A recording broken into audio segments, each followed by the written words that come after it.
What's up, warriors? Welcome back to the Omega Lion channel. We've got the Andrew Tate ready to dive into his thoughts about house arrest.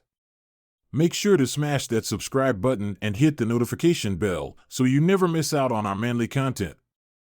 And while you're at it, don't forget to give this video a big thumbs up to show your support. We're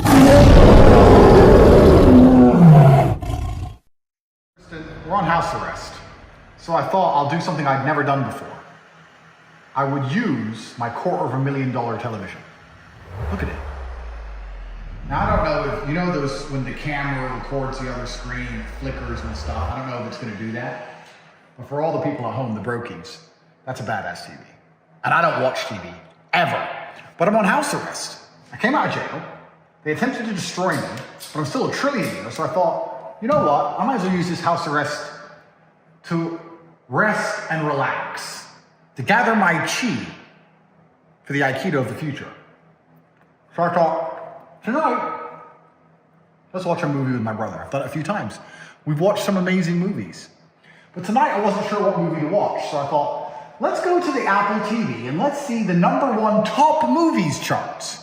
Because I thought that Hollywood was dead. I had this impression that nobody gave a shit anymore about Hollywood, and they just came up with terrible ideas and rehashed a bunch of garbage. But I was wrong. Because if you go to the top movies charts, we have Avatar, The Way of Water, pretending to be someone else in someone else's body, like that's the internet all over now, isn't it? All these fucking dorks. But that doesn't offend me. What actually upset me, genuinely, deep in my heart, because I have so little faith left for humanity, please understand, I have so little left. And it's the tiny straws that break the camel's back, the little nails in the coffin. The second most watched movie is Ant-Man. Who the fuck is Ant-Man? Hi, I'm Scott. I've already discussed Spider-Man at length, but I am genuinely, maybe it's because I spent too long in fucking jail. I can't be here. I can't be here. I'm under house arrest. I didn't know there was an Ant-Man. How lazy do you have to be as a superhero creator to sit and look at Spider-Man and go, what's weaker and shitter than a spider? Ant-Man. Hiya, chap. How was school today? And his backup, his #2, is called The Wasp. This can't be real. This can't be a movie. Why is it #2? Who is watching this? Ant-Man. I've never seen Ant-Man. Let me guess the plot. A man with some characteristics of an ant and his sidekick, the Wasp. Ant-Man and the Wasp teaming up. Follow my lead. Fly. End up in a battle against the Spray, and they win. I don't even need to watch that movie to know it's shit. And the worst thing is, it's #2. People are paying for this with money. They're paying for this voluntarily, watching this with their own time. And they go, oh, I don't know why I'm still a brokey stuck in the Matrix. I just enjoyed Ant-Man. Ant-Man is fucking, they're attacking your mind. Don't you understand? This is beyond how trash Ant-Man is. This is a larger psyop on your human psyche.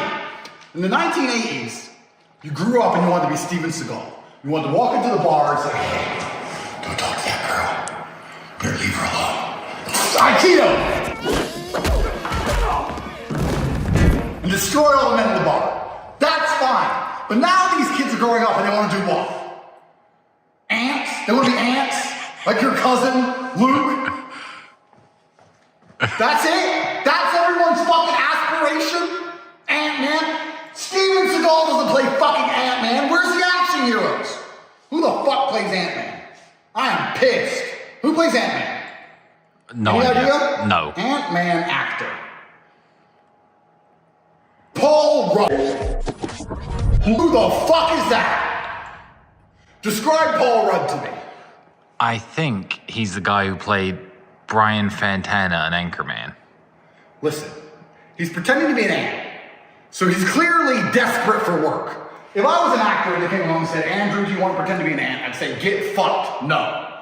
Spider-Man was already the worst superhero. I've already discussed this at length, but now we have Ant-Man and the Wasp. And it's not just about the fact that they're making shit movies. It's the fact that Hollywood sit down with the #1 propaganda system on earth. They're designed to enslave you. They're trying to attack your psyche. They sit around this table and they say, the young boys, all the people are going to watch the next action movie. We need to instill them with all of our propaganda and make them as weak and lame as possible because we don't want anyone to grow up like Andrew Tate. That's why we don't talk about Andrew Tate in school. That's why we delete Andrew Tate from the internet. You're not allowed to be a G. You have to be a fucking nerd so we can control you and control your mind.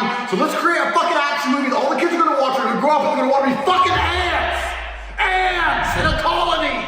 Slaves inside the colony walking in a fucking line with no individual sovereign capability. By themselves, they're nothing. But if they're part of the machine, if they're part of the matrix, if the ants stay part of the matrix, they might be able to live somewhere underground in the fucking dirt, live and burrow like your fucking cousin. It's bullshit!